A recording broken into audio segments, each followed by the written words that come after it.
Yo, Thought Warriors. What is up? Higher Learning is on. It is I, Van Lathan. And it's me, Rachel Lindsay. How are you doing, Rachel? Better.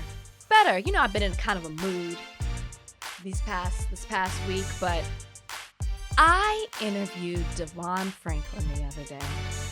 It was very inspirational. One conversation, and he's got a new book coming out. Everybody get it. It's all about expectations. One conversation, I said, man, you don't know how much I needed to hear the things that you were talking about. And it just kind of got my mood right. It just kind of set me straight. I'm appreciative of that. So I'm good. Thank you for asking. I'm still disappointed over some things, but I'm gonna be okay, which is what Devon told me. Yeah. We gotta have him. We gotta have him on here. Yeah, I love Devon. Me and him did we did something at the BET Awards weekend a couple of years ago now. It was me, him, Jacob Lattimore. Look at my Orlando face. Basil. Yeah, we had a talk. What? Why you're because you always did something with someone. You're always connected to someone. I just said we should have him on the podcast. That's all. Well, I was just saying that I knew him. Wow. Oh, speaking of Jacob Lattimore, I saw the first episode of The Chi. I never really watched it. You never watched that show? I saw the first episode of this new season because I had to interview Lala today. It's good. You like it? I enjoyed it. I enjoyed the one episode that I saw. I might go back and watch the rest. You like shows like that? What are shows like that? I'm just saying. I'm sorry that I'm eating on the podcast, guys. I'm starving. But you like shows like The Chi.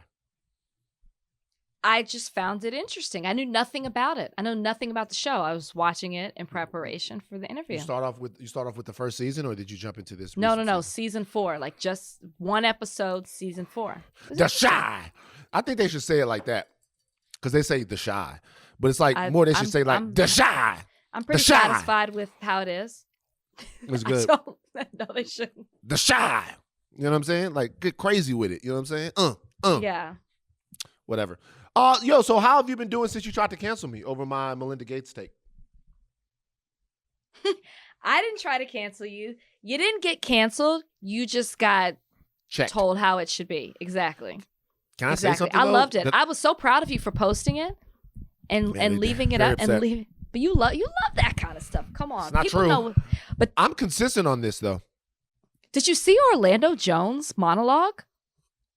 Orlando Jones on my page? Oh, yeah. No, I didn't see it. It popped Shout out to up. Orlando. So you know how like certain people pop up when you click on it? And I was like, whoa, this man wrote a whole paragraph. Basically, though, talking about your point. To your point, he wrote a paragraph. He was like, she got nannies, this, that, and the third. Like, of this woman deserves whatever she gets, basically, is what he said. So here's my thing. I'm consistent on this. I just want to point this out. I used to be at TMZ railing against guys like Kevin Federline, who was getting paid spousal support and was spending that time playing golf and going to Ralph's all day. All right. And Chris Judd, J-Lo's ex, who I think got something crazy like $20 million. Did he really? I'm gonna look this up right now. It's a joke to me. Like I'm gonna look it up right now, but I think it's something crazy that he got. Chris Judd still kind of still holding it together. I feel like that's hush money. Like part of that money is don't ever say anything, don't do any interviews, don't speak about me. I think the Chris Judd situation was definitely hush money. Because I think there might have been some Ben Affleck shenanigans going on maybe before. You know what I mean? Oh, really? I'm unfamiliar with the timeline. Well, I don't know that for sure, but I do know that Ben Affleck made contact while she was still married. You know, so who knows? Sounds right. No, so he got $11 million. They were married less than a year. Woo! I think that's crazy. I think she that's gave crazy. it to him. They didn't go to court over that. I know. I think that's nuts. But that's not something that they battled it out about. It seems like I'm sure J-Lo had a prenup. It seems like that was all a part of the deal. That's not something to be mad about. That he got $11 million for being married to Jennifer Lopez for less than a year? That's J-Lo's decision. Clearly, that was the prenup. Well, there you go. You know, at the end of the day, everybody get your coins. Yeah, don't knock his hustle. I'm not knocking his hustle. But as we learned after the podcast, Bill and Melinda didn't have a prenup. Yeah, so get that money. You know, I couldn't care less how much money she gets. I just like playing that game because women and men always see that differently. They always see it differently. Like in my particular, have a baby, and then we'll see. That's what I would like. Just have a baby. Go through it. Carry that baby. Do what mothers do. I'm not a mother. But I'm about to say, like, but that case, then I don't understand how to respond to that. Like, then don't. Exactly. That's why people are all up in your messages. What if I came back to you? You said have a baby, right? Yeah. All right. Build Microsoft. How many people have had babies versus how many people have built Microsoft? We don't know what Melinda, knowing that Melinda has a computer science background, knowing that she worked for the company, she obviously didn't start it with him, right? He started it. It was his idea. It was already. He was worth $2 billion when he met her. $2 billion. Now he's 40 something billion. Okay. We have no idea what her involvement is thereafter they got married. We don't know. We don't know. What I'll tell you is this.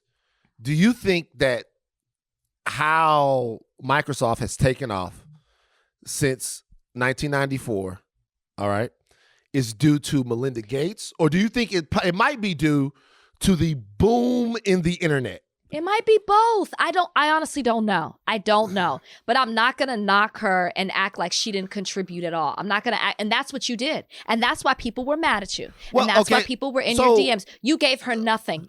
Now, so my thing is this. I'm not saying, and I'm really saying this because I look at this and I'm really saying this is just, I'm trying to stay intellectually consistent on this, okay? Right now, if somebody meets, like Kevin Federline meets Britney Spears, right? Mm-hmm. Kevin Federline meets Britney Spears, they get married. Okay? To me, I look at that as they have a bunch of kids, they move on, whatever. They weren't together nearly as long as Bill and Melinda Gates were, number one. Right. So a lot of these things are shorter marriages. But I don't think that I'm just being for real. She had knowledge. She stopped working at Microsoft the year that a couple years after they got married. I don't think there's really any world where we could attribute the success of Microsoft to Melinda Gates. So this is because remember now, Microsoft has a bunch of other billionaires that are there too. Microsoft has Paul Allen. Microsoft has Steve Ballmer. Mm-hmm. She wasn't the CEO of Microsoft. She wasn't any of that. Now, I'm sure she had a huge impact on Bill Gates' life, and obviously $100 million. I was joking around. She's going to get billions and billions of dollars, and she should get billions of dollars. But to say that Microsoft wouldn't have been Microsoft when Microsoft was already Microsoft. I didn't say that. That's not what I said. And I think that, I guess that what I'm looking at too is, for example, there's certain things when I talk about my marriage and I say, you know, if I didn't, I would be a hustler and doing what I do regardless. But there's certain things that I get from my marriage and the support that I have that help my mentality to get me through certain things so I can go out and be great. And I think those are things that you can't measure that you get from the support of a significant other.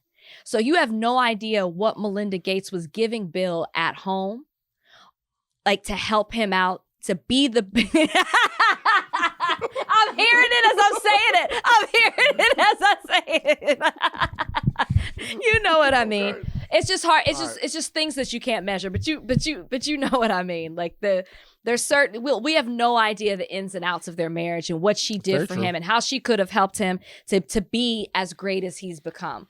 So that's all I'm saying. Well, we should say that he's great, and in her own right, she's great too. They've given away billions and billions of dollars on behalf of through a charity that she is the primary focus of. I'd say, to be honest with you, that Bill Gates is actually at this point more known as a philanthropist than he is as a That's CEO, true. and she has a large part to do with that. I'm just saying, man, it was hard watching Kevin Federline How much did he play get? I have no play idea. golf. She was paying him for a while. I can't remember what it was. Okay. Oh, that's right. He's But married now. yeah, he was married. But it's just I don't know. I've never been married. I can tell you one thing. For me, I probably wouldn't even have a valid driver's license if it wasn't for Kalika. Like, I was in charge of this trip, and we missed the first flight. So I would say that Wow. she would, if we got married and divorced, she would probably 60%. That's why they say women are the neck. Women are the neck.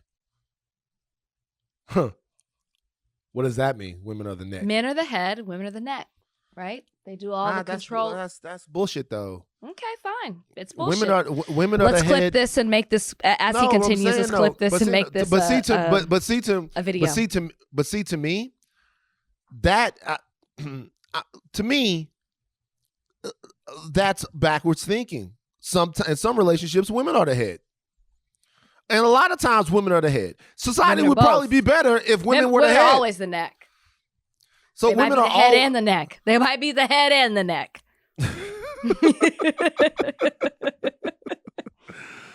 All right, fine. Melinda Gates. Let it go. Stop trying to fight it. I love you. All right, let's take a break. All right.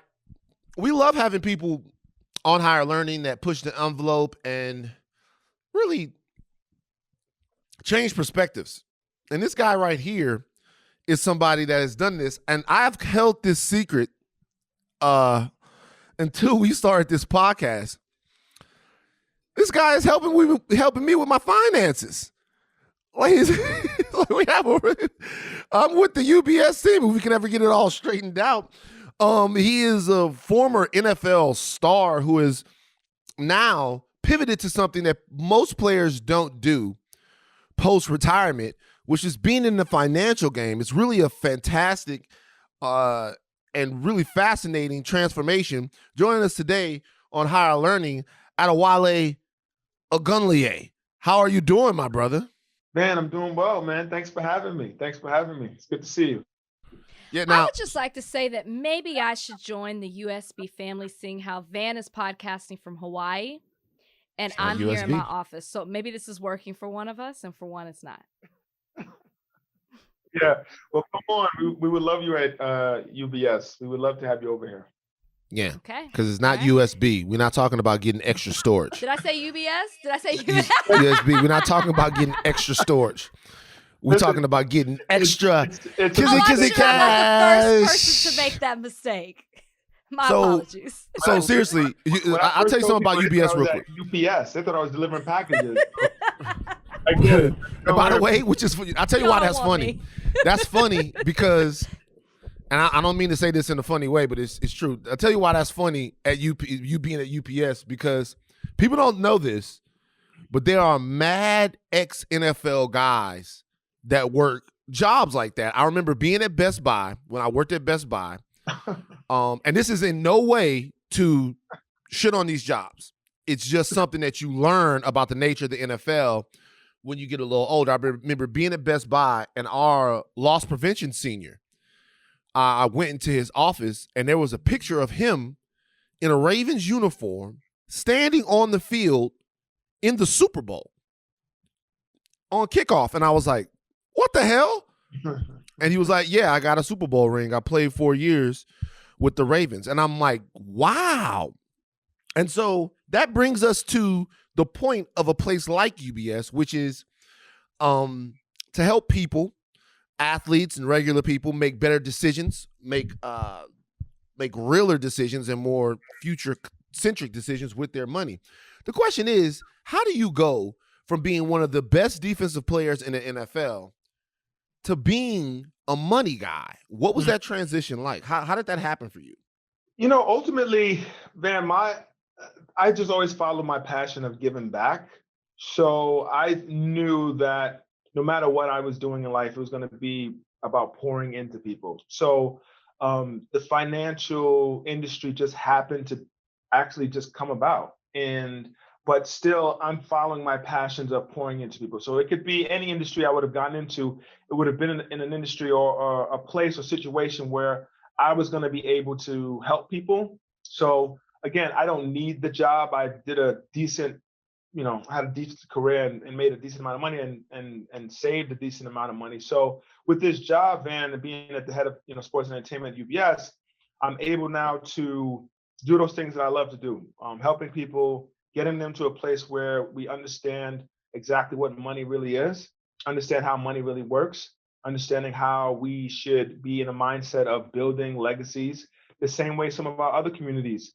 When I say other communities, because we know a lot of the communities we come from, we know sports are filled with young Black and brown men, and these communities sometimes lack the resources and the ecosystem of advice to help keep that money within that community, within their families, that they can have for generations to come, which a lot of our other communities have more access to it. So being at UBS, biggest private wealth bank in the world, I want to make sure that those resources, those answers, that ecosystem of sound advice is readily available for our young men and women in the entertainment business. So again, I just follow my passion of giving back, and it just happens to be in a financial institution.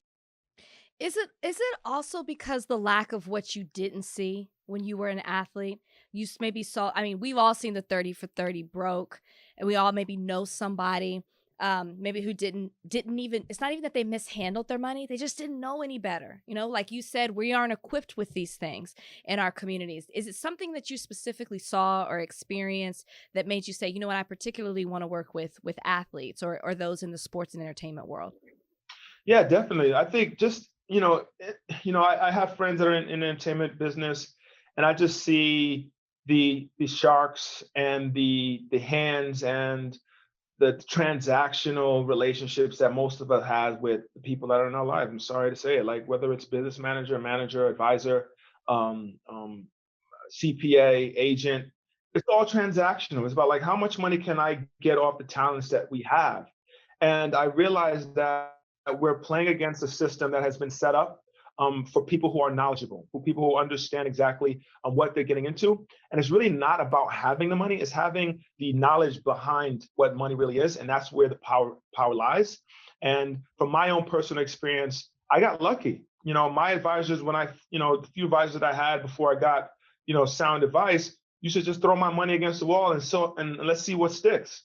I didn't get burnt by that approach. But at the end of the day, majority of people who have that approach get burnt. And those are the headlines you see on 30 for 30. Those are the headlines you see on your favorite, podcast or TV show about athletes going broke. And I just want to try, especially with the amount of money people are making now, put them in the right places to make sure that they can be like the Dwayne Wades at 39, buying part ownership of the Utah Jazz. Like, money is real right now. And we just got to make sure that we have the knowledge behind that money. So it's me, Van. I came from Baton Rouge, and I became a first round draft pick out of LSU, but I also took classes at Southern to keep it real. You know what I mean? So I went to LSU and Southern, but I played for the Tigers. I'm a first round draft pick. I was drafted number 5. What position? For me, tight end. Okay, all right. I'm a generational tight end is what I am. I'm Eric Gilbert if he could just stay on the field. That's who I am. I'm a generational tight end. I was drafted number 5. I'm going to get a big deal. What is the most important thing that I need to know about money? Wale, I'm about to be rich. I've been working for this. I've been setting up cones in the backyard for years and years. Me and my dad have been lifting weights. He was too hard on me. Our relationship is strained. What happens now? What do I need to know about money? What's the most important thing? The most important thing you need to know about money, and unless you've been taught money, it's pretty simple. You know nothing about money, right? That's number one. So the first thing I would tell you to do, as high as a just generational tight end that you are out of LSU, hire an expert. Hire somebody that actually knows exactly what money is. But here's now where you protect yourself. Make sure they're with a reputable firm. right? Make sure that when you start screaming and hollering, they don't want the smoke, right? They want to make sure, like, I don't want to have Van on social media, screaming about, you guys are ripping me off. Be with a reputable firm that does background checks on you, FBI checks, FINRA checks, SEC checks, making sure that there are no complaints against you. Those are some of the things that I didn't even know coming out of Indiana that I should have been doing. Knowing that, I see this guy, he seems like he's cool. He may have a player that I know or a player that I respect as his client. And I'm looking at it, well, if he's with him, maybe I should be with him. How about I do a background check? They do background checks on us as players. Everybody, anytime I want to get a mortgage or I want to get a new credit card or I'm about to get a new job, they check my background from first grade until I graduated from Indiana. So do the same thing for these executives. Even though they have a suit and tie, don't be fooled by that. Don't be fooled by that.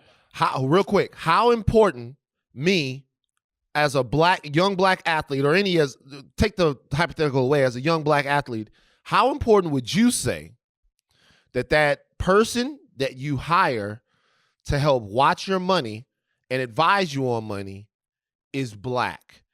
How important do you think that is to have somebody that maybe understands what that situation is like advise you on how to spend and make more money? Do you think that we should be hiring black people in those roles more often? I feel absolutely you should be hiring black. But let me tell you this. I had that. I got out of college. I put the fist up. I wanted to go all black, right? I'm Nigerian. I'm going back to the roots. I want to make sure that we take care of our communities. At the end of the day, the person that I hired knew nothing about how I should be treated, right? So that's great to have that mindset. And at the end of the day, it's good to want to uplift your community. Really, that's basically what you're saying, man. Like, uplift the people around you, your communities. There's talented lawyers, doctors, agents, CPAs, accountants, all of that stuff in our own communities. And we have to find them. But the truth of the matter is, more importantly, find somebody that actually knows what they're talking about. The financial industry is dominated by middle-aged white men. That's just the way it is, okay? So in that aspect, find somebody, one, that understands what money is, and number two, that at least will hold your hand, right? Don't look at my group of friends as a posse. Don't look at them as a gang, like, oh, I can't deal with these gangs of that are around these athletes. Understand, maybe this is my family members, my friends, and I may have some form of survivor's guilt where I'm the only kid that made it out the projects, and I have this guilt of I want to bring everybody with me. Right. The financial industry looks at that as an entourage, right? We look at that as charity, but the financial industry will look at a kid or an athlete that invests in the Boys and Girls Club as doing it the right way. But the guy that takes his homies to Cancun or to Colombia for the weekend as he's spending lavishly. It's actually the same thing. It's about giving back. Mm-hmm. What we need to do is find, as a financial institution, is how do we channel that inner, sometimes survivor's remorse, that way of giving back, and do it in a way where it's not destructive. Do it where our money is working for us, and that's the difference. So to answer your question, I know I ramble a bit, man, but to answer your question, I would love to uplift our community. But the truth of the matter is, when it comes to your finances, get somebody knowledgeable first, straight up. Mm-hmm. Like, that's the only thing you can't really get back is, one, lost time and your lost money of talent. We know some people have 15 minutes of fame, some people have 30. But at the end of the day, the gravy train stops for most of us. So it's a pretty short period of time, and you want to make sure whoever handles your money knows what they're doing. Mm-hmm. While I ask this question, Van, I want you to think about what your vertical would have been in that hypothetical that you just mentioned, your vertical jump. It's different. I was messed up, by the way. Wow. Wow. A lot of people who listen to our podcast are not athletes, but they're curious and they want to make their money work for them, but they don't even know where to start. They don't even know how to do it, or maybe they don't really have the finances to invest. I know, a lot of times we're taught, make the money, save the money, and that's it. Nothing. So what advice, one, would you give for someone who's interested in starting, trying to figure out where to grow their money or how to grow it? And I really want to know your thoughts on cryptocurrency. Oh, wow. Because I'm seeing athletes donate their full salaries to cryptocurrency. They're not donating their salaries to cryptocurrency. So you know what I mean. I'm sorry. That would be so funny. It would be so funny. Like LeBron James, I'd like to give him my whole salary this donating, year you know what I mean? to Bitcoin. You know what I mean? Get it. I think what people need to understand that entertainment athletes are a microcosm of society. So whatever's going on in my own personal family life, my own personal life, my friends' life, people around me, it's probably happening to most people in America, just maybe at a different scale. So the same advice that I would give an athlete, that I would give a regular person is find someone you can trust. Maybe talk to someone at your local bank and tell them, hey, I'm interested in starting to save. And in that process, see if they're willing to teach you really about the basis of what finances are. There's a lot of places, resources. Let's not, Google has, taken over a lot of people's lives, but you can easily just Google a lot of terms and start understanding what money is. But at the same time, I'd give the same advice to an athlete I'd give to a regular person. Surround yourself with someone knowledgeable, and that's someone that's going to help you and teach you as you're going about your finances. And as with crypto, I'd be lying to you if I told you I had a crystal ball. I don't know where it's going to go. I know it's a trend right now. For me personally, I get scared when things become trendy, right? I get scared when my barber is talking about something, or the guy that's serving me lemonade at the restaurant is like, yo, I just got this crypto. When everyone's talking about something, I get a little worried. So what I'll say is find somebody who understands it, get a good advisor to teach you on it. If there's something that you want to do, and you're passionate about it and you have money to invest in anything you want. But again, make sure you have sound advice. But I'm every day I'm seeing it too. My friends are hitting me every day like, yo, what's up with this crypto? What's up with this? And I'm like, oh man, I don't know what to tell you. I want no parts. My thing is I don't understand it. So yeah, and which leads me to my next question. So I genuinely don't like this. Like I think Wale, you and Antoine and everybody over there is starting to know this about me. Like I genuinely don't enjoy this. I don't enjoy what? What's this? Like talking about money. I don't like talking about money. I don't like really thinking about money. I like creating dope shit and then putting it out into the world. I don't ever want to be cheated on my talent. Right. So I always want what I think I can get, but right. I don't like. People love it. People love watching shit go up and down. I don't dig it at all. Money to me, growing up, was always something that was stressing my people out. So I'm connected to that. How does somebody like me, who really doesn't want to have to deal with this, avoid getting ripped off? Like, because what you'll do is you'll find somebody and you'll be like, hey, these are the guys that's going to handle this, but you still want to be engaged enough to where somebody isn't going out there and making decisions on your behalf that you don't like. How do I trust somebody to make these decisions, but also have enough agency over them to where I'm not getting killed or ripped off or ending up like Wesley Snipes? Shout out to our brother. Great question. Man, you fall in the majority of people in the entertainment space that are very creative. Creative people tend to really just want to just create stuff, do things, provide for people, create content, whatever it is, master their craft. And when it comes to finances, sometimes it seems like it's a burden to kind of want to get into it and get into, crossing your T's and dotting your I's. So what I would tell you from just a personal experience, I think you've got to do the exercise, man. Like you've got to say, you know what? For these next 2-3 months, I'm going to shut everything down. I'm going to focus on my financial stability, my financial future. I'm going to see about getting an audit maybe once every 6 months and setting up a process where you're forcing yourself to have these meetings that discuss your finances and your future. So you now have to do something that you're not comfortable doing. Because at the end of the day, the industry finds people like that. And football, what's so crazy is the ball always finds the weakest link on the field every single time. Same thing probably in basketball. The best basketball player is going to find the weakest defender on that court. And with the financial industry and financial advisors, they love people who don't want to talk finances. They love that because at the end of the day, it's transactional. I can get as much fees out of you because you're not really paying attention and you're not checking me and there's no checks and balances. So what I would tell you to do is, let's put the big boy pants on, put the big girl pants on, and let's do the work, man. Let's get out there and force ourselves to be involved in our own finances. I mean, it's your life, so that's what I tell you. Can you talk a little bit about some of the partnerships that you just announced? You got a partnership with the SIAC, the largest HBCU collegiate conference in America. Can you talk about that and the importance of being involved with HBCUs? Oh man, that's a great initiative, and thank you for bringing that up.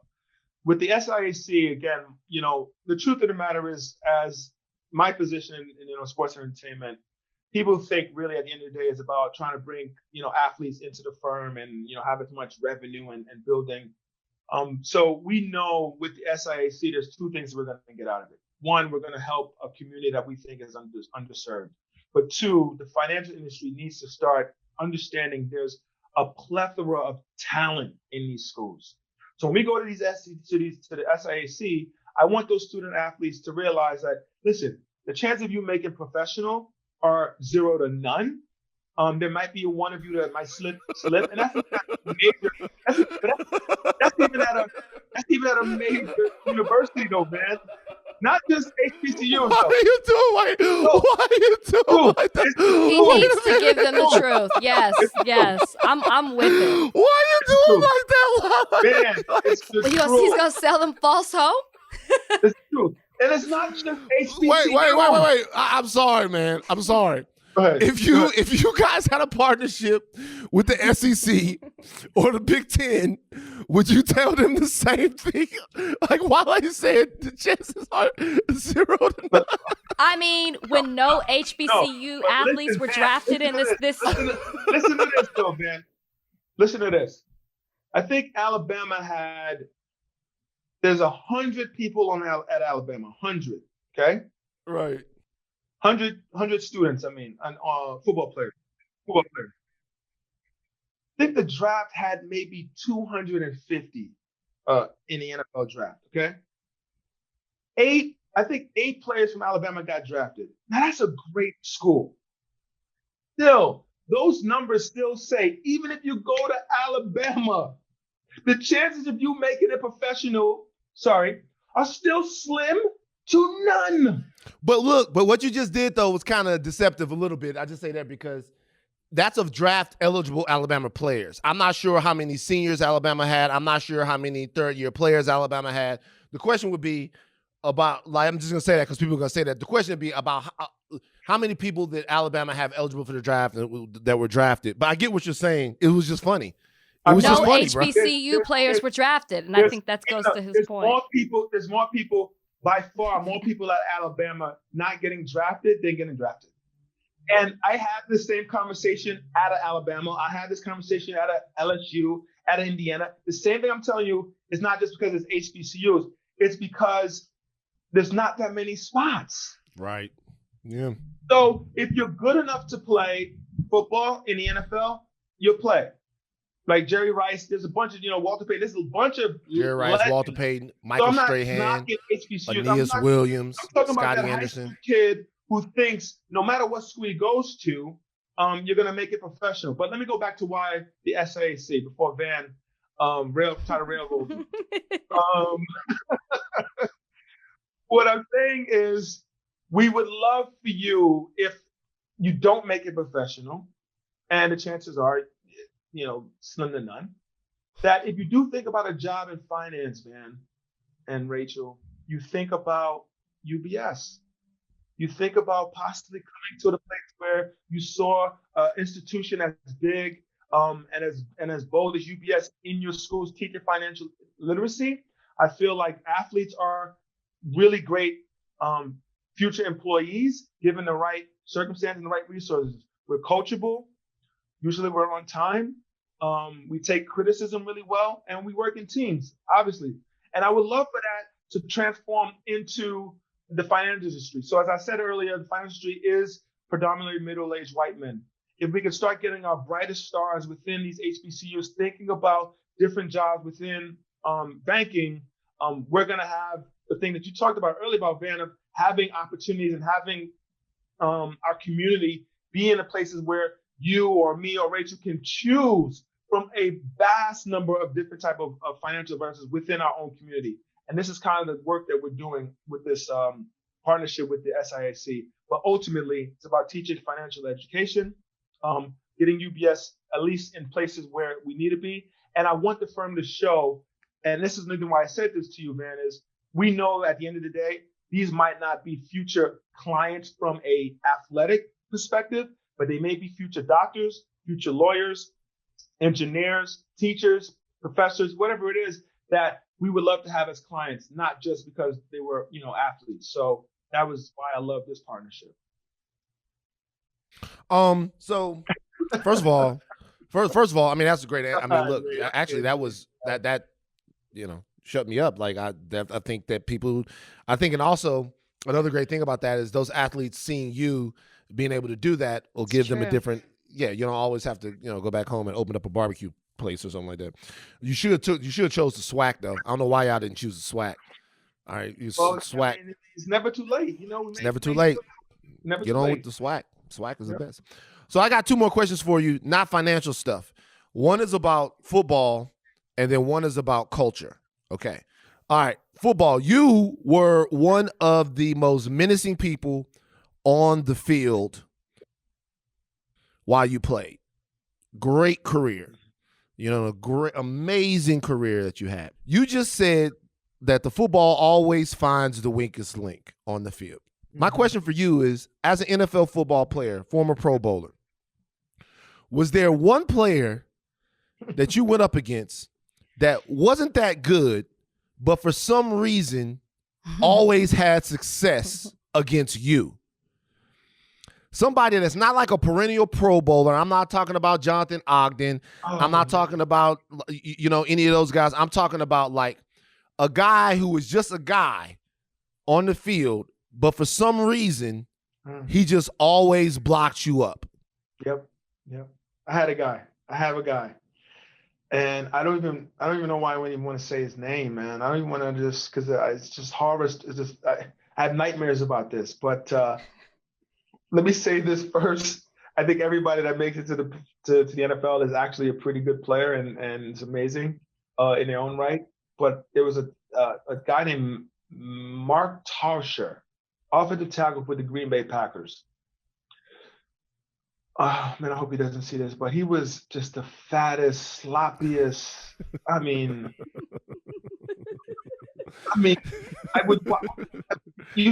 even mimic. He would just move like this. And I'd be like, yo, I'm about to eat this dude up for lunch, And every game, I think his technique was so bad that I trained for good technique, and it was just so bad that it worked. Like it was like I couldn't get anything done, and I'd watch film on him, and people will be tearing him up. I'm like, oh,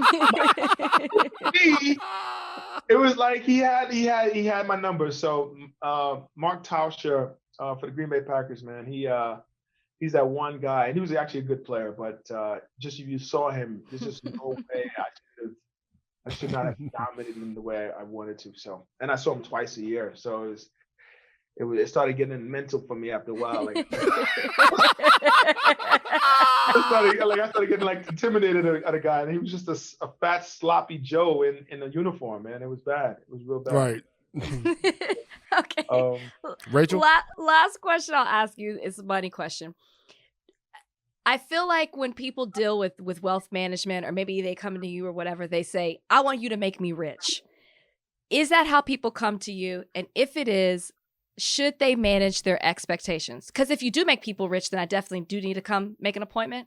But Should they manage their expectations when whoever they're talking to? Because I feel like that's the misconception. Is like, you're gonna make me rich. Yeah. No, yeah, I think that it should be reversed. Like, don't make me broke. How about that? Like, help me not to lose this money. Got you.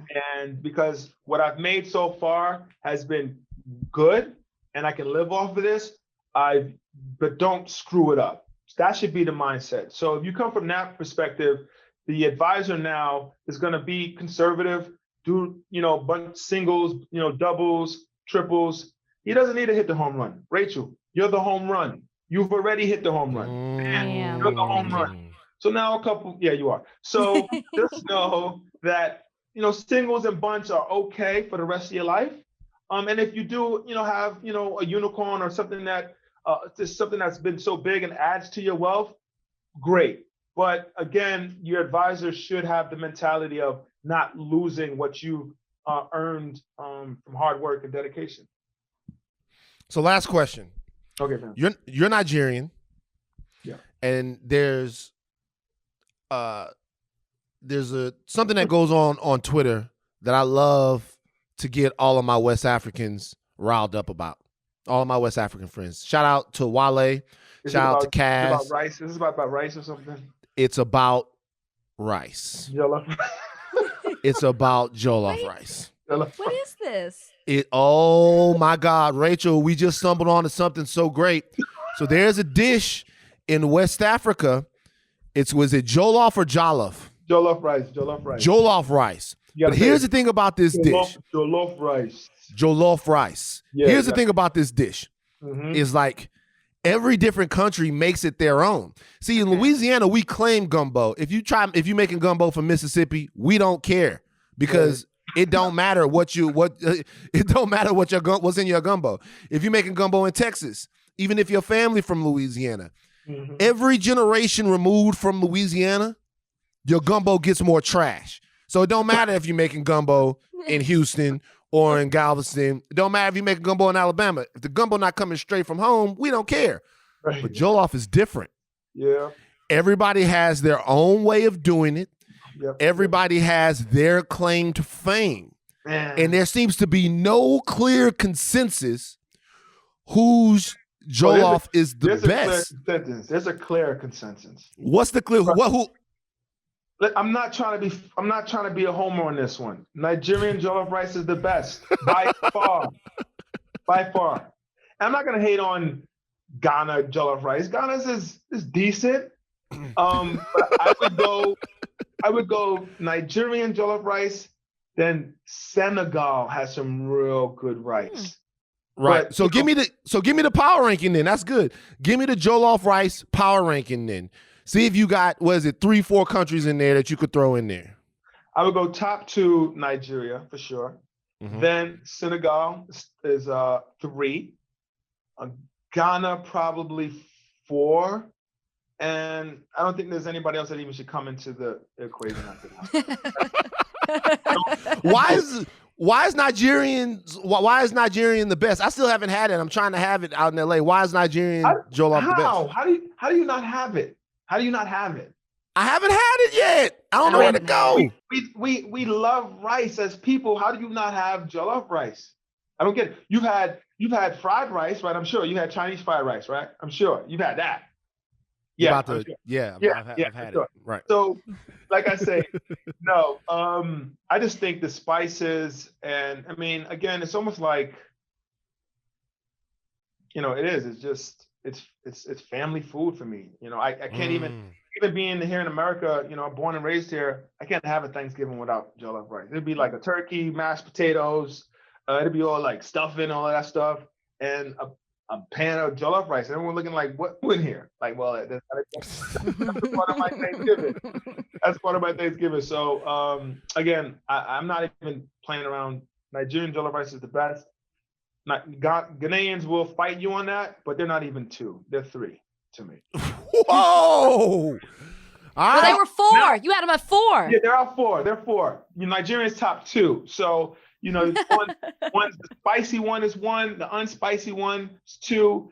Then, Senegal's 3. in Ghana food. You guys like spicy food or no? Let the jollof wars. Let the jollof wars commence.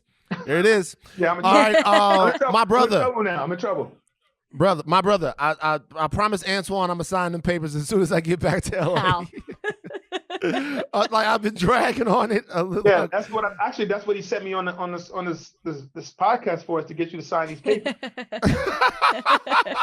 Going from every angle. Right, like seriously, they emailed them and then they mailed them with the thing, like printed out for me to just sign and then send back. And I still forgot to do it before I get back to Hawaii. Friday, I signed the papers. I'll sign before you. Rachel, get your man. All right, my brother. We appreciate you joining us today on Higher Learning. Thank you so much. Thank you. Appreciate you. Okay, so it doesn't seem that Derek Chauvin is letting his conviction go. He has filed a motion for a new trial. He is alleging jury misconduct. The motion alleges that the court abused its discretion by denying the request for a change in venue and a new trial. Because the court failed to sequester the jurors or admonish them to avoid all media, the lawyer says that they were subjected to not only prejudicial publicity, but to jury intimidation or potential fear of retribution. I think that we knew that Derek Chauvin wasn't done fighting this. Sure. Did you read this, and do you have a reaction to him trying to get a new trial? I'm not shocked that he is going to fight for an appeal, that he's trying to get a new trial. Those things don't shock me. I think the shocking thing was more of this juror that has come out. Did you just mention that? No. What did the juror say? I didn't see that. Okay, so there's a juror who it has come out that there are pictures of him, I believe they were on social, attending a march on Washington wearing a Black Lives Matter shirt. And they're trying to use that a part of evidence for the new trial, saying that he was impartial and Derek Chauvin could not get a fair trial. I believe that's the case. That's one of the things. I think there were 8 things that they put in their motion, and I think that was one of them. Please forgive me if that is wrong. And basically, they're fighting this. Now, here's the thing. Obviously, there were multiple black people on the jury. During voir dire, which is where they question the jurors, they give them a questionnaire, they ask them certain things. In Texas, we say voir dire because there's a Southern accent on it. Voir dire? It's voir dire. It's French voir word. dire? Why is it voir dire? Oh, gosh. My law school isn't going to tell me. I can't remember what it means. Voir dire? I just learned something new. Voir dire. Voir dire? To speak the truth in French is what it means. So it's the process. Why can't can I be honest with you? Just real quick before we move on. Why can't we name the shit normal shit? You know what I'm saying? I don't know. Like, can we just say where it starts from, where it comes from? Law didn't start recently. But what is it? What is it called? What's the name of what's the process that they're going through? You're questioning the jurors. Voir dire. No, but what is actually happening during voir dire? What's actually happening? You're questioning the jury. Why can't we call it questioning the jury time? Jury questioning time. Doesn't sound as nice. I hate jury it. questioning. Jury questioning time. Voir dire. Do you hate it because you didn't know? I know. I hate it because it's hoopty-dipty. There's so many things in the law. No, see, it's and not. they so do many that things shit. in the law spoken from someone who's not a lawyer. What do you mean? What I'm saying, there's so many things in the law that we just don't know what they mean, and this is the way they fuck us with this shit. No, they it's like learning a new. No, it's like learning a new word. There's certain words that you don't know what they mean. I just told you habeas corpus. Like, name it the shit. Like, Latin. Name it There's the a shit. Lot of Latin. There's a lot of Latin. What I'm saying is, name it the stuff so we, the electorate, the people, can better understand. If someone told me right now, yo, Van, as a juror, you got to go through voir dire, I would be like, I don't want to go through that because that sounds ominous. It's just it is. It is. So during Voyage, my dear, what happened to this guy? So anybody who goes through it, when you get called in to jury duty, you go through this process where they ask you questions to determine if the defendant can get a fair and impartial trial. So they ask you certain questions. So obviously in the trial of Derek Chauvin, there were going to be questions about race and policing and Black Lives Matter and George Floyd and protests and demonstrations. And to my knowledge, these are questions that were presented to all the jurors, potential jurors, including the juror that's at issue. Forgive me, I do not know his name. And he answered those questions.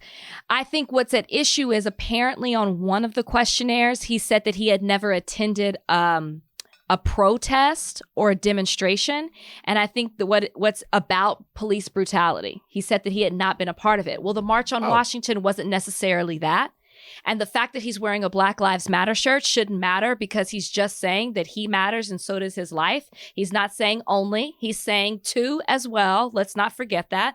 And if you're asking this man to take off a shirt where he's just simply trying to value his life, you would never have anybody Black on the jury. You'd be hard pressed to find somebody Black on your jury who doesn't believe that Black Lives Matter. No, you can do it. I said hard pressed. I'm saying it's not impossible. I'm saying it'd be hard. Harder. Anyways, listen, I'm not here to debate you over that. The point is they're trying to now use this as a reason to get a new trial. I would have loved to have someone on because obviously we didn't see the questioning of the jury time, as you want to call it, process. We didn't watch it, but I'm just curious as to. I'd love to talk to someone about like what this means. What's the next step? Obviously, they're going to call the judge is probably going to call this juror in. He's going to ask him questions. He's going to ask him if he could be impartial. He's going to ask him what his involvement was with protests and demonstrations. They're going to pull his questionnaire. They're going to see if he lied on anything. They're going to re-question him on those kinds of things. So we'll just have to wait and see what happens. I don't think that that's enough evidence to overturn. That sole thing is not enough to grant him a new trial, in my opinion.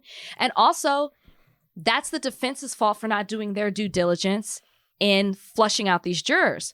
Mm-hmm. You've seen Runaway Jury. They find out all this information on the potential jurors. If that was on his social, that's something that they should have seen. They decided to let this man be a part of the jury. And now they want to use it against him. Be interesting to see what happens. I care more about the people watching this story and viewing this story and how they feel about it. Be undaunted. White supremacy is not going down without a fight. So Derek Chauvin is, if they don't see it the way that we see it. And so we shouldn't expect them to go out without flailing. They're going to flail. They are going to use every single legal option in their arsenal to get the best possible outcome for Derek. What we should remember, what we should do is keep our eyes on the issue as it is up there, which is the death of George Floyd, and what we have to do to make sure that these things don't happen again. Don't be triggered by this. Be aware of it. We knew it was coming. We knew it was coming. So chill. Let's take a break. We'll come back with something else. All right. So Warner Brothers is on a search. They need a Black man. Warner Brothers needs a Black man. That's how they should do this, by the way. They should do a open casting call. Because they're looking for the new Superman, right? It's going to be a Black Superman. They're doing Black Superman. I thought it was supposed to be Michael B. Jordan. Was that just a rumor? It still might be Michael B. Jordan. But remember, they had spoken to Michael B. Jordan about being Superman before this. Okay? So it might be Michael B. Jordan. But they are letting people know, maybe in case Michael is dragging his feet, or in case they didn't like what they just saw from Michael B. Jordan in Without Remorse. Michael B. Jordan just had a movie that came out on Amazon Prime. So maybe they're cooling off on Michael B. Jordan. I'm not saying that that's true. Are you saying it was a bad movie? No, I enjoyed it. But I'm just saying you never know the way the studio looks at something. So I'll say this, though. I'll say for that movie to have come out like last week and for this news to break now, it's weird. I enjoyed Without Remorse. It was good. Really did. Yeah, I enjoyed it. I thought it was cool. Like I'm looking forward to the Rainbow Six movie, but I would have thought that the rumors, if the rumors were hitting the trades, I would have thought that the rumors would have been, Michael B. Jordan is getting close to being Superman. Maybe he doesn't even want to do Superman. Who knows? Yeah. So Warner Brothers is looking for a Black Superman. Sources are saying that they're trying to do it. Okay. Michael B. Jordan has said that he's flattered to be in the competition, but he said in some interviews recently, I'm seeing it right now, that he's just watching on this one, that he's not probably going to be a black Superman. Okay. So the question is, who would you want to see as the black Superman? You were gonna ask me this. Okay. If not Michael B. Jordan. So my first pick would be, but I think he's a little too old for it, is Idris. It's not going to happen. I know. Hold on. I'm looking. Do you have a person? Don't tell me. Hold on. I could see them making it. The Bridgerton guy. You really think they will go with him? I could see it. He crosses over. I could just see him being a part of it. He's got the body, right? That's part of it. He's got the body. You think he's got a Superman body? He's got the height. I honestly, from what I've seen the pictures, I don't watch Bridgerton, so I'm not really sure. But he's around the age. Got to be a little younger. I think he's a person that if it was announced it was him, everybody would love it. Majority people would love it. They would love him as Superman. Here's the thing that people don't understand about Superman. See, and this is where you lose me. You don't even know what I'm about to say. I know it's going to be like deeply rooted in your knowledge about Superman, and that's why I say you lose me. I don't mean it in a negative way. I just mean like I'm not on that level. Right? Okay. This is Ringerverse talk. Ringerverse. Midnight Boys. Pew pew. In the House of Mal. Every Friday and Tuesday on the Ringer. You want to hear nerd talk? Me and Charles Holm, the Midnight Boys. Pew pew. And then the House of Mal on Tuesday. This is the thing about Superman. And this is a testament to Christopher Reeve's talent. It is, in my opinion, one of the most difficult roles to play. Why? Because of the dichotomy in the two characters. This was pointed out so brilliantly in a Kill Bill 2 monologue written by Quentin Tarantino. Superman himself is all-powerful and all-confident. He is super confident. He's charming. He's straight-backed. He's sure of himself. He is polite. He is at the same time strong. There's a strength to Superman. He looks at you, he nods. When he gets there, everything's going to be okay. Mm-hmm. Clark Kent is the polar opposite. Clark Kent doesn't know anything for sure. Clark Kent is chasing behind Lois Lane. Clark Kent is always in the wrong place at the wrong time, and that's Superman actually projecting that so that people don't think Kent is Superman. Mm-hmm. Now, in recent movies, they've gone away from this. They've gone away from Superman, and they've gone away from the Clark Kent thing a little bit more. Now Clark Kent is just a guy, and Superman is just more of a guy. Mm-hmm. I think that people will see a black Superman, that they can handle a black Superman. I think that. I don't think people can handle a black Clark Kent. I think that there is a mysticism and really a fetishization around black men in this country to where American audiences have trouble seeing them as vulnerable.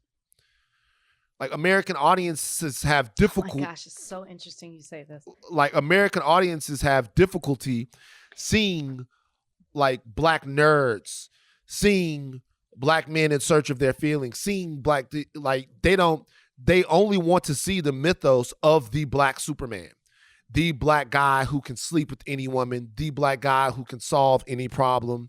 The Shaft meets I Am Legend meets fucking I don't know, whoever else you throw out there. All of these different dudes who are ass kickers. Either that or we clowning, right? So it's either we're, but even in comedy, that's another, when you have a comedic role by a black man, by a black lead, even that's like a thing because there's power in being able to make somebody laugh that much. One of the most powerful performances I've ever seen is Eddie Murphy in Beverly Hills Cop because that movie is not a comedy unless he's in it. Every single scene, he is grabbing and ripping the laughter right out of you.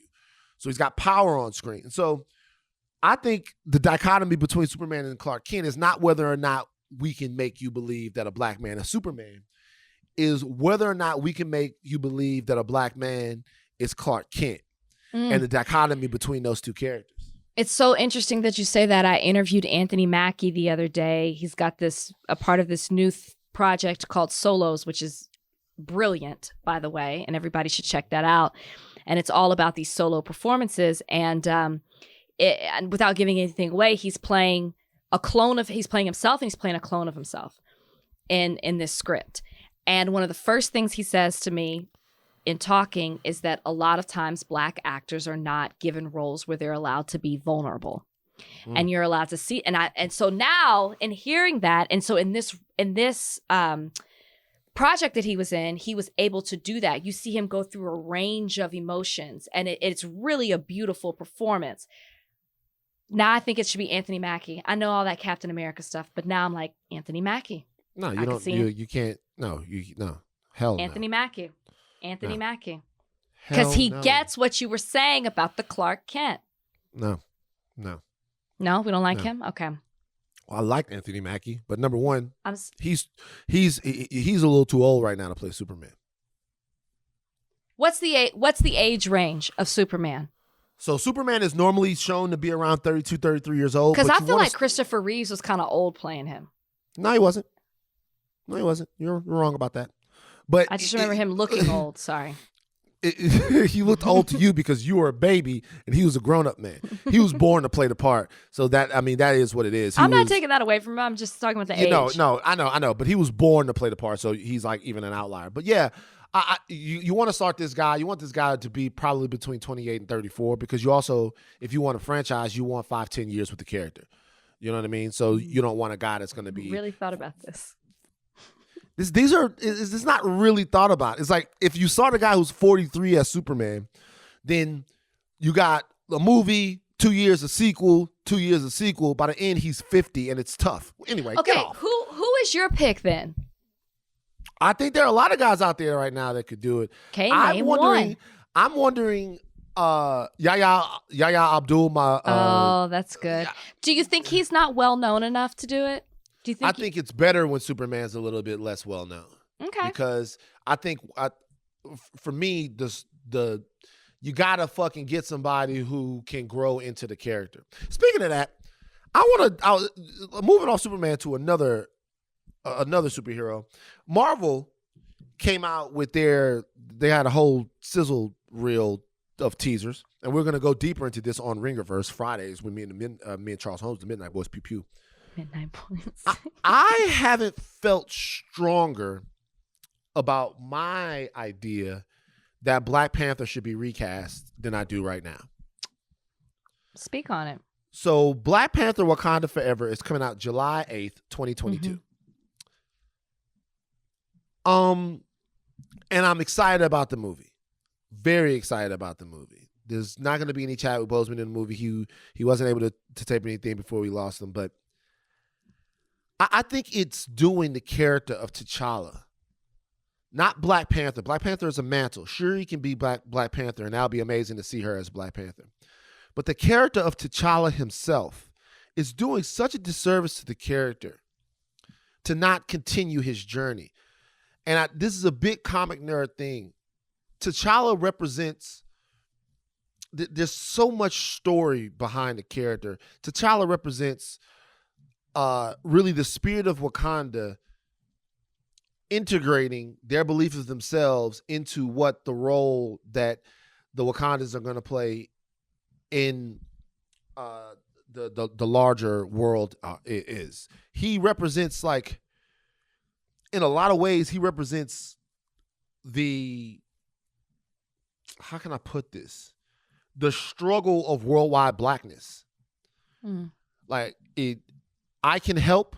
They won't let me help. Should I help? Have they done enough? Has this world done enough to warrant my participation in it? More to the point. That's what T'Challa represents. And as much I am gutted by the death of Chadwick Boseman, it's like it's the character itself, the story itself, the ideal itself. It's got to be more than one guy. It is, and also this is me also talking to the film going audiences as well. This is me talking to us culturally. All right, I get that people just got to know T'Challa, but a lot of us have been reading it since we were a kid, right? Like we got to be able to move on and keep these stories going. We do, because there have been several Batmans. There have been several Spider-Mans. They recast the Joker after the part was cemented by Heath Ledger, right? No one will ever be T'Challa like Chadwick Boseman was. No one will. They won't. He, to me, is my T'Challa, right? Michael Keaton is my Batman. Christopher Reeve is my Superman.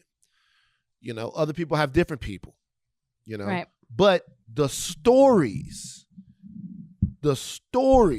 have to go on. You want T'Challa for your kids, and you want T'Challa for their kids. You want T'Challa to have to watch Shuri be Black Panther. You know, it's just an important character, and I don't think we're. I understand how everybody feels. I feel the same way, but I don't think we're doing the right thing by erasing that character. I really don't. It's something that's unpopular to say, but I don't think we're doing the right thing by erasing the character. I think you made your point. I obviously, you know, I don't know the history. I didn't even know about T'Challa until the movie, you know, was announced, but I get it. It makes perfect sense to me. And now I want to see it. Listen, I mean, I don't know who's making the decisions, but get that idea going, because that makes all the sense in the world about especially when you compare it to other people, other characters, that we've seen in movies or comics. So make it happen. Yeah, we'll see. Oh. We'll see. Either way, though, I'll be pleased, because I know Ryan and them. I know that Shuri's a fantastic character, and Black Panther is going to be great. But man. Maybe it's just that it's too soon to watch him in this movie, and we can see him in another movie. Yeah. Right. Let some time pass. All right, so we're going to play a new game here on Higher Learning. It's called Who's Fucked Up? All right. In this episode of Who's Fucked Up, it's starring Aubrey Drake Graham and a singer named Naomi Sharon. All right. Naomi Sharon is a singer. She's just moving up the ranks. Apparently, she sounds a little bit like Jorga. Is it Georgia or Jorga? Jorga Smith? Don't know. But she's fine. Like if you go on Instagram, not just beautiful, but the thickness. Sometimes they're so thick that you lose the H and it's just tick. You know, wow. It's TICC, thickness. Wow. And you guys know that Drake is a sucker for some thickness. So apparently, we don't know this to be true. This is unconfirmed, but there's shenanigans that are being alleged by her fiance. The fiance went on Instagram and posted this message. Imagine having the most beautiful, supportive, and faithful relationship 8 years long with an engagement and a wedding plan. A beautiful woman on your side is ride or die. Then this major opportunity comes and a world star calls your fiance to sign a record deal. Flies you both out, and then out of nowhere, the trust is vanished with knives in your back and in your heart. This guy is alleging that Naomi and him flew out to meet with Drake, and the meeting with Drake lasted a little bit longer for Naomi than the meeting with the fiance did. He's saying that Drake broke up their relationship. Now, let's say that we assume that this happened. Okay. Let's say we assume that this went the way the fiance said it went. Okay. The question is, who's fucked up? Is it obviously Naomi is fucked up, but is Drake fucked up for having done this if this is true? Yes. Yes, yes, yes. Drake is in a position of power in this situation.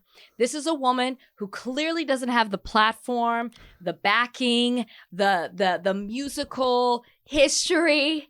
She's wrong. Let me just say this. Wait a second. Keep on. No, I am going to keep on. She is wrong, but you asked me about Drake, okay? She's definitely wrong. You're asking me about Drake. Is Drake wrong? Drake is definitely not innocent in this by any means.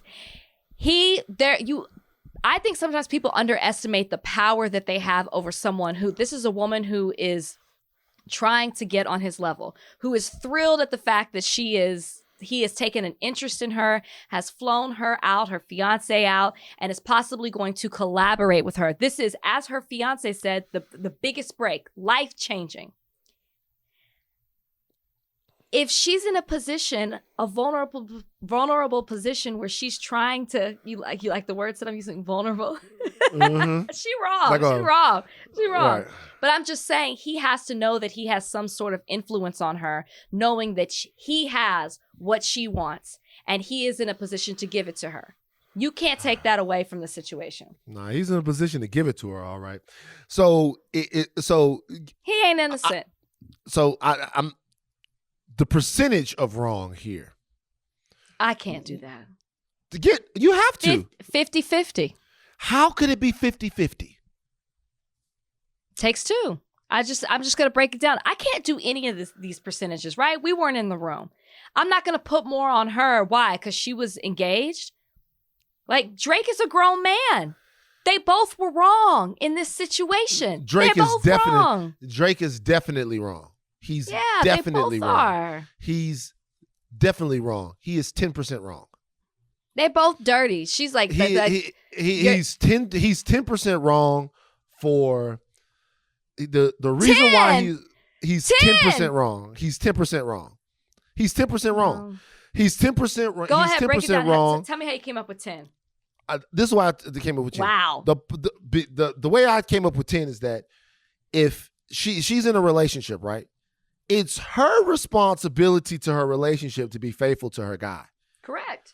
Drake is just another dude trying to get to her. At the end of the day, I mean, I have to give her more credit as a human being to be able to make decisions. Like she's a grown up human being. I'm not giving either one of them credit. That's the thing. That's why I'm making it 50-50. Drake is a big deal, but she can't say no to Drake. And could he. He could, but he's not in a relationship though, so why would he? Oh, so what? Oh, so just because he's not in a relationship, he has no responsibility in all of this? Like, does he not? No. He has if you want to look at Drake and say 10% responsibility. He does 10% responsibility. If you want to look at Drake and say it's wrong for him to shoot at a girl that's like in a relationship, knowing that she's in a relationship, of course. He didn't just shoot at her. It's alleged that they were intimate, correct? No, when I said shoot at, I mean, shoot the game and whatever like that. Yeah, I know. And fly her up. Drake flies girls up probably weekly. That's not what he flew her up for. Those girls, they're flying up with the intention that they're doing. He flew her up for professionally. So let's separate two things here, because I do think you have a point. If you're telling me right now that it's wrong for Drake to fly somebody up under the auspices of working together and then use that relationship to sleep with them, like if somebody doesn't really want to work with you musically, if somebody doesn't really want to work with you musically and they say, yo, let's get together on some music stuff, and then they use that to sleep with you, that's wrong, okay? So that in and of itself, that's wrong. I don't like that. If that's what's happening, if that's what we don't know. Happened. We'll wait for a single to come out. If it never comes out, that's wrong. That's wrong. That's manipulative and all of that stuff. Whatever. But let's just say that. Forget about that part. The part about them having a relationship that's more than that, about the cheating aspect of her on her fiance, that doesn't have very much to do with Drake. That has to do with her and how and what she's doing with her relationship, does it not? No.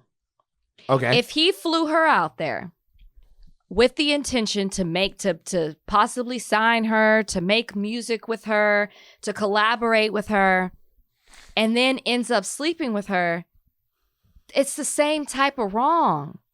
And I'm not saying she's innocent either. I feel like you're looking at this more of, I'm blaming him and not her. I'm blaming them both. They're both dirty for this situation. And there's one victim in this, and that's the fiance. I know, but there's only one person that was in a relationship. There was only That one person's means responsibility. nothing. It's only So one you are person's saying Drake doesn't have responsibility? You are. No. I am telling you right this. Drake is a single man. Drake doesn't really have a responsibility. He has a responsibility to respect somebody's relationship, especially when you flew her fiance out as well, knowing she was in this relationship, knowing that she is eager. She is eager. She is excited. Wait. She probably was like, I'll do anything to work with you, Drake. So see, that is, you're conflating things. What you're saying is that he's wrong for using his position and power as Drake to sleep with women. I would say that he probably, and I couldn't say this for sure, but I'd say he probably uses his position and power as Drake to sleep with women all the time. Right, but that's different. That's different than I saw her at the club. I met her on Instagram. This is somebody you apparently flew out for a professional purpose. At least that's what we don't know. That's what the fiance is saying. Let me ask you a question. If she was single and he had flown her out for a professional purpose and they ended up sleeping together, we wouldn't even be having this conversation. But the question is, would that be wrong? It's a good question. Because then by that rationale, it depends how it went down. Berry Gordy and Diana Ross. It depends how it went down. Because that happens all the time. Right. It depends the woman's mindset. It depends his mindset. Because you do have to realize that, and it could be flip-flop. The woman could have the power. You do have to realize that happens all the time too. When you are in a position of power, the person who doesn't have that, there's a different type of feeling that comes with that. There's a different type of pressure. When you're when you have power, you're exerting a certain type of pressure, maybe without even knowing it, on the other person. That person who wants so badly to work with you or to do whatever it is with you. No. I get that. If you are, first of all, we should also say that there are a lot of women who just straight up want to sleep with Drake. Like that's absolutely right. So it's not the same situation. There are a lot of women who just want to sleep with Drake, right? My thing is, if you're either person, you want to believe that you can go up to Canada with Drake, with your fiance, and that even though Drake wants to sleep with her, that she wouldn't do it. So let me tell you this. Sure. She goes up there. Drake flies her out. They're in the studio. He's listening to her music and he's telling her it's good. And then he makes a move on her. Okay.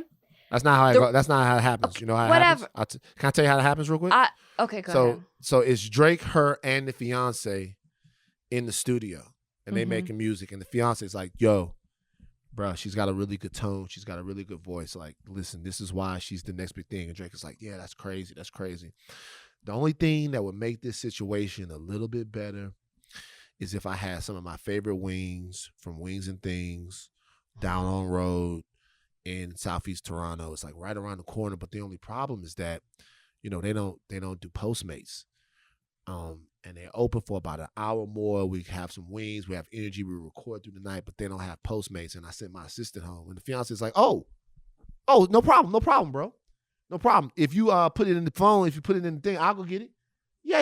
You guys just stay here. I want to break y'all flow. You guys stay here. I want to break y'all flow. I'll go to Wings and Things real quick, and I'll get what you take. Yeah. I like my chicken wings red and spicy. And I like the drumsticks thick.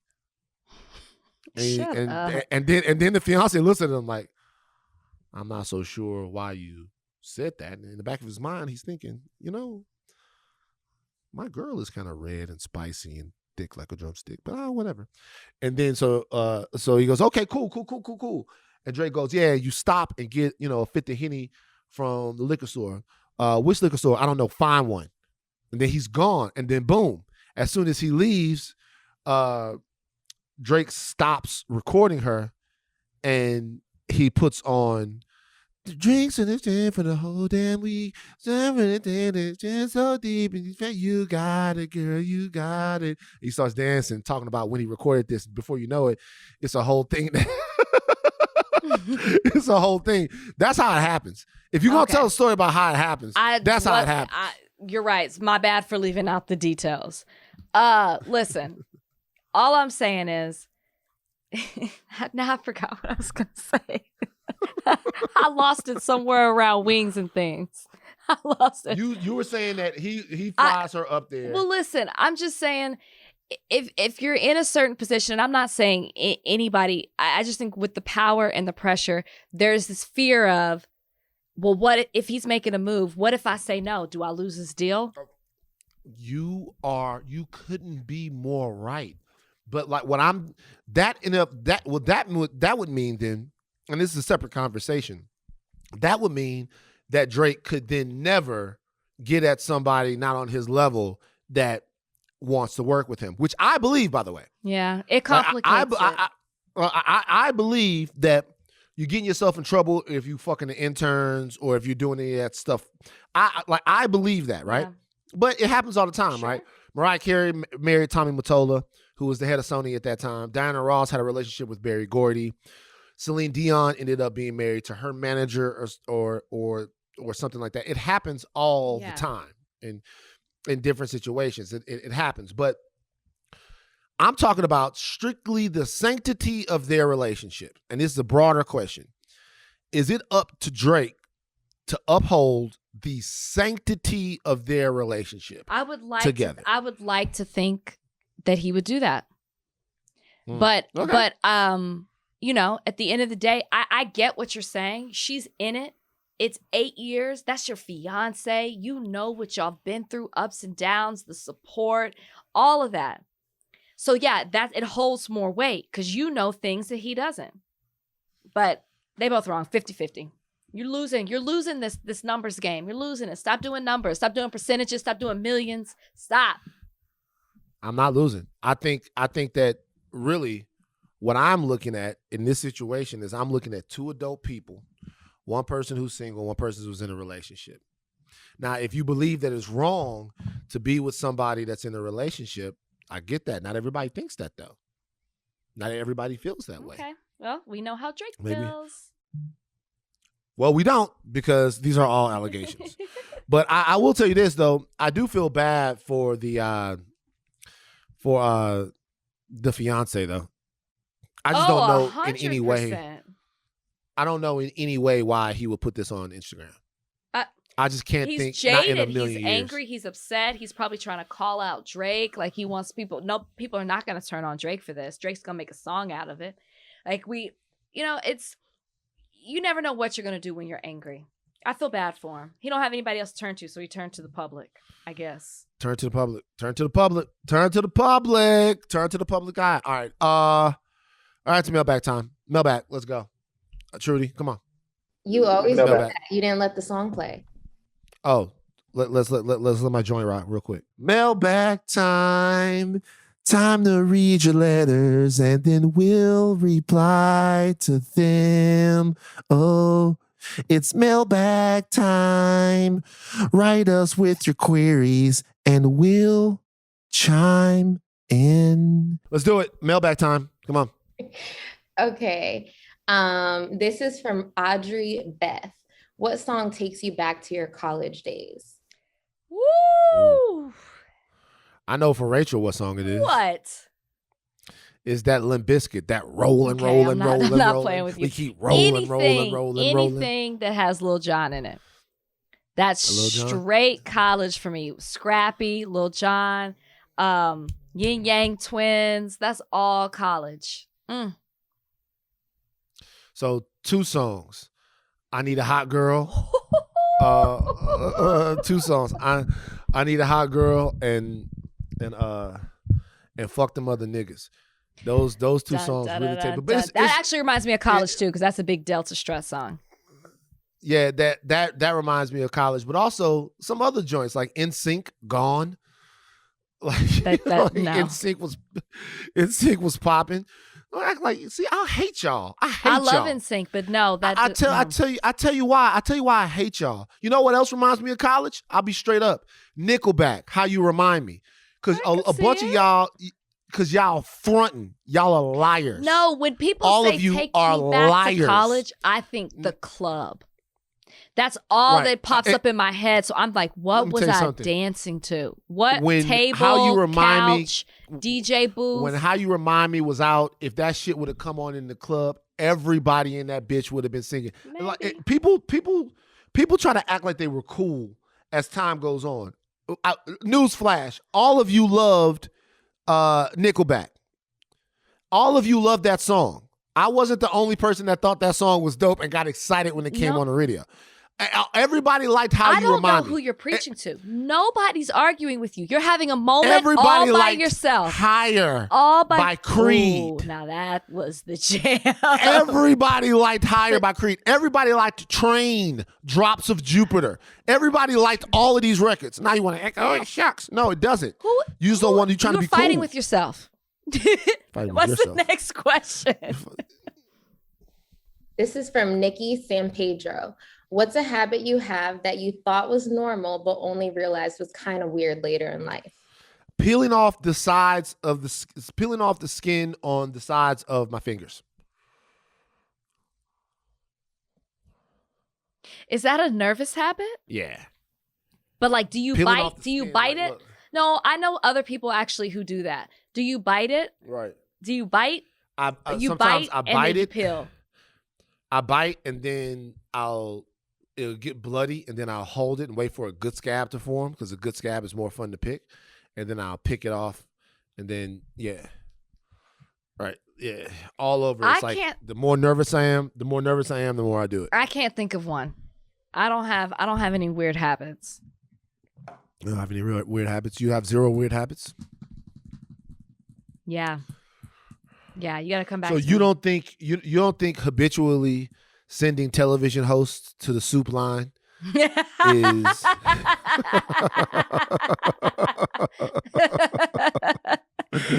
Oh my God. I can't think of one.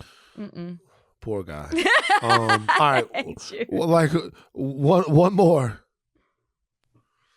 Okay, so I guess apparently it's National Teacher Week. So who is the teacher that inspired or impacted you the most? It's two. One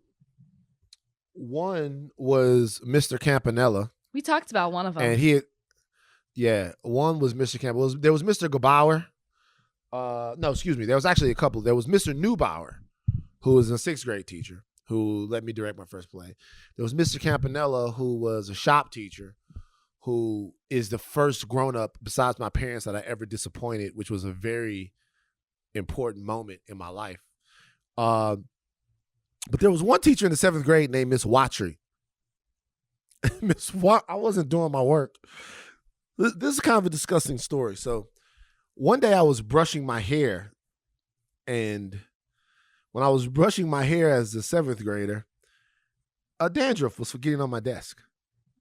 And I noticed this, and I didn't know that people actually had dandruff. I didn't know what dandruff was. And so I kept doing it. And all the kids in the class were laughing, right? So it was funny to me. I kept doing it to where it was like bad, right? It was bad. Even my boy Chris was like, man, you got a dry scalp, bro. Like you have a super dry scalp. Like it was bad. Because remember, here's the thing about my parents' relationship is my parents were fighting so much that there were little things like that I never got taught. Right. Like my dad would say, hey, wash your hair. So I would take like some soap and run it through my hair real quick. Mm-hmm. But I wasn't really washing my hair. Mm-hmm. Like I knew I would brush my teeth and like do all that stuff. But when your parents are like that dysfunctional, there are little things like that. Like my dad never taught me how to like brush my hair right. He never taught me how to dress. He never taught me how to do any of that stuff. Yeah. So I'm doing that and I'm thinking that's funny. Right. And I'm obviously going to get in trouble. She kept me after class, Miss Watcher. She kept me after class. She's like, first of all, that's obviously disgusting. And she looked around. She was like, I see how you be looking at the little girls in the class. She was like, you thinking these little girls going to like you now? Now you just made yourself the dirty dude. And you're going to be the dirty dude. And I was like, well, what do I have to do? She was like, what you have to do is be a man. She said, you have to come in here as a man and comport yourself as a man. That means do your work. That means clown, but get serious when it's time to get serious. It's like too many of you boys out there is just playing. She was like, if you get out on the street right now, look at you. Look how tall and big you are. They're not going to know you from any other dude on the street. He's like, there's a time to play. I love your energy and your spirit, but there's also a time for you to have yourself together, like as a man. She challenged me. Black lady. What grade? Like challenged me. I was in the 7th grade. She challenged me. Black lady named Miss Watry, Earth Science. And she was like, now clean that up off my desk, and I'm going to tell you what you need to do. You tell your mama, go down there and you get this stuff called Head and Shoulders. And she was like, when you wash your hair, she was like, comb through it with a comb and go in there. And I remember that night, I was so surprised at my body. It was caked up. It was like I had never washed my hair before. And I remember getting out and my scalp felt so much better. And a couple of years after, I started getting braids and stuff. And she was like, oh, you have the cleanest, most smooth. I was like, yeah. And I told her the same story. So wow. Yeah, if it wasn't for her, I'd have like caked up dandruff. I definitely, shout out to her. Definitely don't have a story like that. Mine were just Miss Hewlett. You got dandruff and now. I have a wig now. So you wouldn't be able to tell what kind of dandruff I have. Miss Hewlett, so Miss Merriman, AP Government and History. And they were two teachers that just taught me how to step outside of a bubble and think for myself. Never forget them. And taught me how to like English. Not something I was really into. You didn't know how to write English? Not what I said. You said you didn't know how to write what? No, I said taught me how to like. I didn't like the subject of English. I learned to love it. I loved it too. It was my favorite subject. It became that because of the teacher that I had. Yeah, I still didn't like Earth Science though. What is Earth Science? I don't think I ever had Earth Science. Earth Science is what you took in the 7th grade. I did not. It was Earth Science, and then after that, it was physical science. I didn't. You had a Louisiana education. I had a Texas one. Wow. Is that it for today? What does that mean? It's like what you took Earth Science. You got to sit in the fucking class all day and sing "Deep in the Heart of Texas" from dusk to dawn. The stars at night are big and bright. All right. Do you have an unexpected ally of the week? I'm stealing yours. I'm stealing yours because yours. This is a great one. There was an Uber driver out in Chicago that saw a guy that was the victim of a drive-by shooting. It is a beautiful story. And he drove the guy to the hospital, put him in his Uber, drove him to the hospital. He then got a $5,000 reward, and rather than keep the reward, he gave it to the gentleman that had been shot.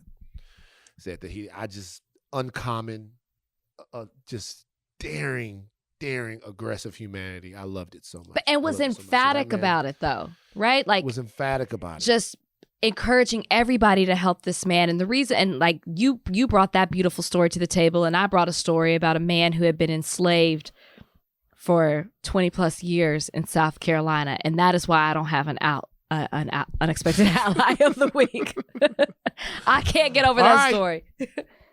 All right, guys, we appreciate you putting up with us while I was on vacation.